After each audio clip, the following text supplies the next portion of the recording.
Mariin namang itinanggi ng National Democratic Front of the Philippines, Bicol, ang mga paratang hinggil sa umano'y pagkakaugnay ng grupo sa pagpaslang kay Ako Bicol Party List Representative Rodel Batocabe.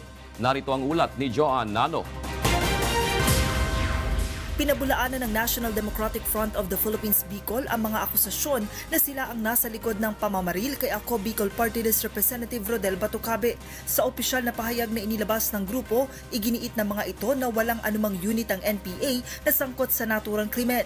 Samantala, kaalinsabay ng pagdalaw ni Pangulong Rodrigo Duterte sa burol ni Congressman Batocabe, nagbanta ang Pangulo na sasampalin at kukumprontahin ang sinasabing politiko na nasa likod ng pagpaslang sa dating mambabatas. Iginiit rin nito na hindi niya kukonsintihin ang anumang uri ng political terrorism. That I will not allow political terrorism, oppression, and intimidation. So kung nakinig kayo ngayon, kung hindi ikaw, just ignore it. But if you are the one na gumagawa ng kalukuhan, pinapatay yung mga kalaban, pupuntahan kita dito. I will personally confront you.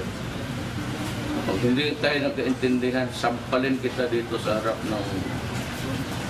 At kung may ebidensya ko, kalat-karin kita. Nang tanungin ng Pangulo kung sino ang politikong kanyang tinutukoy, ito ang kanyang naging sagot. So if I say politically motivated, it could be the governor or a barangay party.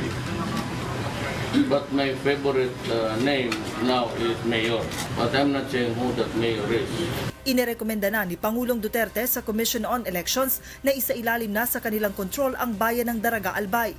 Layon aniya nito na mahigpit na mabantayan ang anumang banta ng karahasan sa lugar na may kaugnayan sa nalalapit na halalan.